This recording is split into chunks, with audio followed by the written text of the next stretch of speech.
Do you ever feel like you're sprinting every month just to stay still? Every lead feels hard earned, every sale feels urgent, then you finally hit a good month and boom, a bunch of clients drop off and you're right back at square one.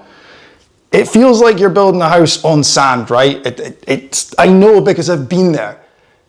And if you've ever thought, why the fuck does it feel so hard to grow? This episode is for you. By the end of this, there are 3 things that you will have that you don't have right now. The first is an understanding of the real reason your income yo-yos between 5 and 10K endlessly. The second is why coaches are stuck in this need, chase, churn cycle. And the third is how to build a business that grows quietly in the background without needing 10 new clients a month just to survive. Oh, and if we've not met yet, I'm Matt. I built my coaching business from 0 to multiple 6 figures a year without ads, without a sales team, fancy tech, just systems, strategy, and showing up consistently. Before that, I actually spent a decade in consultant engineering, not the most obvious path into fitness, I know that, but that career taught me how to think in systems, and it taught me how to solve problems at the root and not just patch symptoms. And that's exactly how I built my business, structured, streamlined, and scalable. Now I help other coaches to build the same, build real businesses that don't burn them out, businesses that run on clarity and consistency and not on chaos. So if you're a coach trying to hit 10K per month and it feels like a constant uphill battle, let's talk about why, and why the answer isn't more leads, it's actually fewer drop-offs. Section 1, retention is the real growth lever. Retention is cheaper than acquisition. That's so important, I'm going to say it twice. Retention is cheaper than acquisition. But let's make that real. You don't need 20 new leads a month if 90% of your clients stay. Yet most coaches spend all their time pouring water into a bucket that's actually leaking from the bottom. They post, they DM, they run ads, they host webinars, all to fill the bucket. But if 3 to 5 clients are leaving quietly every month, you're sprinting just to stand still. And if you fix the leak, everything will change. Section 2, churn creates need and need kills sales. Let's talk about mindset for a second, but let's not get too woo-woo. If you're always chasing new clients just to replace lost ones, you sell from a place of need. And the thing with need is prospects can smell it. It changes how you show up. You stop being curious and you start pitching too soon. You start trying to convince instead of trying to diagnose on sales calls. And all of that leads to bad fit clients joining, who, you guessed it, churn again, and boom, you're back in need mode. It's a vicious loop and it's not a fun one to be in. I lived there for years, so I can tell you firsthand. Section 3, bad fit clients equal bad results equals high churn. Do you ever notice how the clients that ask the weirdest questions or negotiate the hardest on sales calls are often the ones that leave early? Yeah, well, here's the thing, that's not random. Desperate sales lead to desperate fits, and they get subpar results, you get a subpar client, they get bored and confused, and then guess what? They leave. So the first problem here is you letting bad fits in out of desperation. Then we have problem number 2. Some coaches are just great closers, but sometimes they're average at delivery. They sell hard up front, then they lose the client at month 3. The back-end drop-off that they have isn't a pricing issue, it's a sales issue wrapped up in a product issue. They're strong-arming people into the business with Jedi mind tricks on the sales calls, and then they're not delivering on what they said they would. The bottom line here is, retention is always going to be driven by results. Section number 4 is why clients really leave. Let's break it down and look at the real churn drivers, because I think people are pretty confused about this. Here are the top 6 reasons why clients churn. The first one is shit results. If clients aren't progressing, they're leaving. It's really that simple. We talk about this all the time inside the Optimized Coach. The client has to be able to see a future with you in it. And if they're not getting world-class results, that's going to be unlikely. And that's your fault, not theirs. Reason number 2 is client confusion. If there's no clear client journey, it means there's no clear clarity for them. They don't know where they're going, which makes it unlikely that they'll stay. Like I said in the last point, every client needs to be looking to the future. But it's your job as the coach to shape that future and then to help them see it. You need to be the guy or the girl with a crystal ball who's one step ahead of them at all times. If you're not, they're probably going to get bored and leave. Reason 3 is you're not getting the whelm right. If overwhelm equals I can't keep up and underwhelm equals what the hell am I even paying for, then coaching is a fine balancing act between under and overwhelm. And every client's capacity will be completely different. It's called personal training for a reason. Every client needs a personal progression plan that's tailored to their capacity, which will be different for each person. Think about it. I bet a few times in your life you've joined something that's just well above your capabilities. I know I have. And then you've not enjoyed it because you were overwhelmed. And I also know that I've been in the opposite scenario where I found myself in situations where I felt like I was surrounded by idiots or people dealing with low-level problems, which led to me being bored senseless. It's just the Goldilocks principle. Not too hot, not too cold, just right for every single person. Number 4 is there's no identity shift. They hit a short-term goal and they feel done, so they bounce.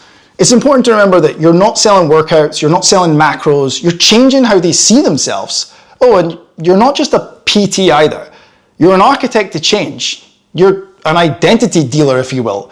And if we're real with each other just for a second, a new identity equals a whole new fucking life. So you're a life changer. Show them that. If you show them how to do press-ups, they'll probably leave if that's all you show. But if you show them a whole new way of life and a whole new identity that they're proud of, they'll beg to stay and pay.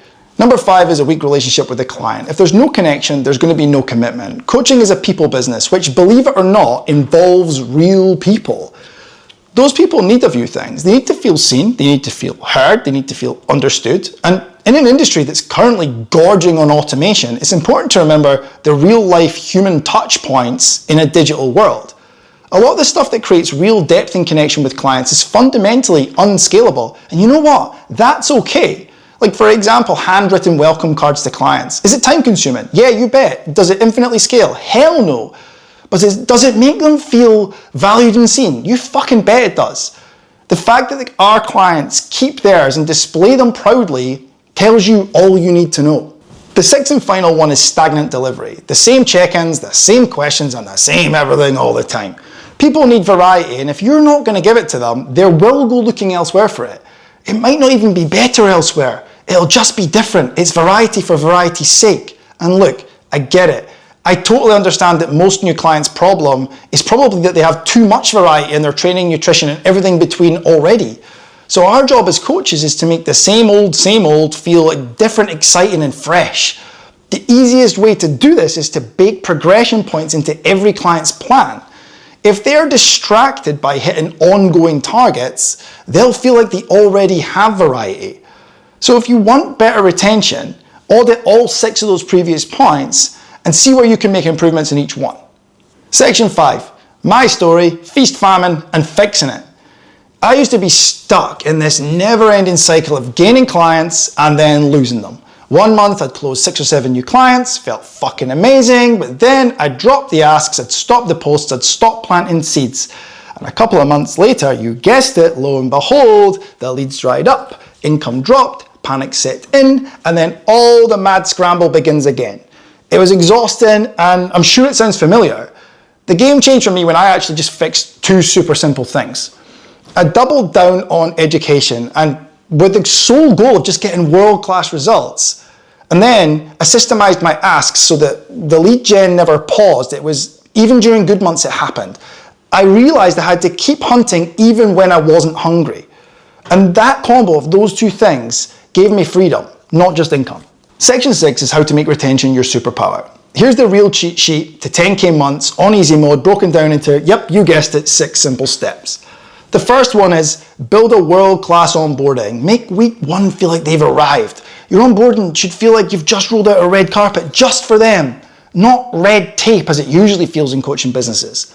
2 is to design a clear client journey so that every client knows what's now and then what's next at all times. The 3rd is to get the whelm dialed in, tailor their workload to their specific bandwidth. 4th is to build a strong community and culture. Clients who feel like they belong to something bigger than themselves stay for much longer. Point 5 is practice identity-based coaching. Help them become someone new, I already said. 6 is to introduce milestone tracking. Every win is a reason to stay, because let's be honest, retention isn't random, it's engineered. Section 7 is metrics that matter. Let's wrap this all up with a few numbers that every single coach should know, but usually don't. You want to track them, you want to improve them, and that's going to allow you to grow without panic, because coaches who last build businesses on stairs, not strangers. Okay, the very first number we need to look at is monthly churn rate. And it's a super easy equation. It's as simple as the clients that you lost in the month divided by the clients that you had at the start of the month times 100. And that will give you your monthly churn rate. So let's look at an actual example of that so you can make sense. If you lost 3 clients in the month, and you started that month with 40 clients, then it is 3 divided by 40 multiplied by 100, which in this case gives us 7.5%. So this person's churn rate with 40 clients at the start of the month and they lost 3 is a 7.5% churn rate.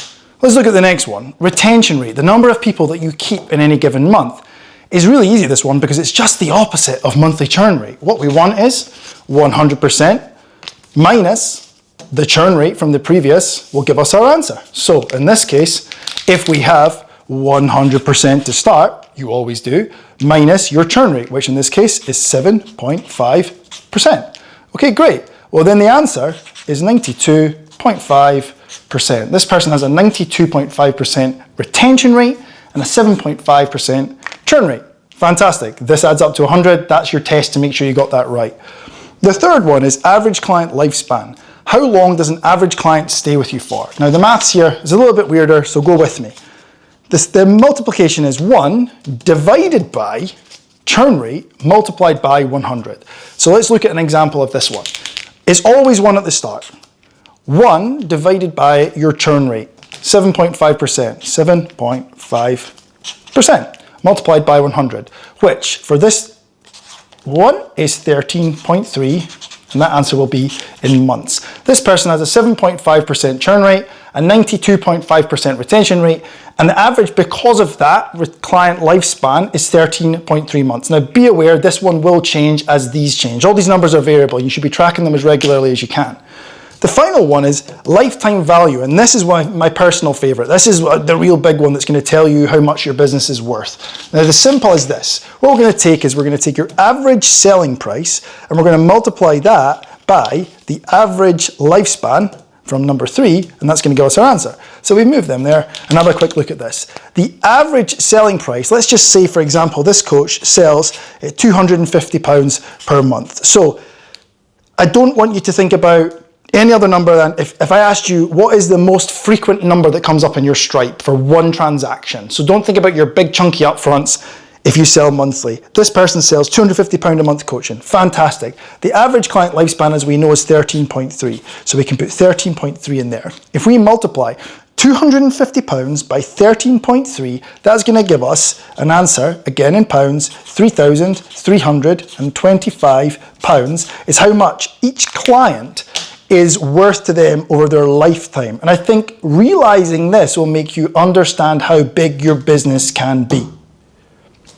All 4 of these are important. Make sure you get them all down. Grab a screenshot just now, work them out. Let me know if you need any help. So if you've taken nothing else away from this episode, you probably don't need more leads, or at least not as many as you thought you needed 15 minutes ago. You need less leakage. Before you spend another hour making a new lead magnet or filming your next Apply Now reel, go and plug the holes in the bucket, because a 10K month business is a lot easier when no one's leaving.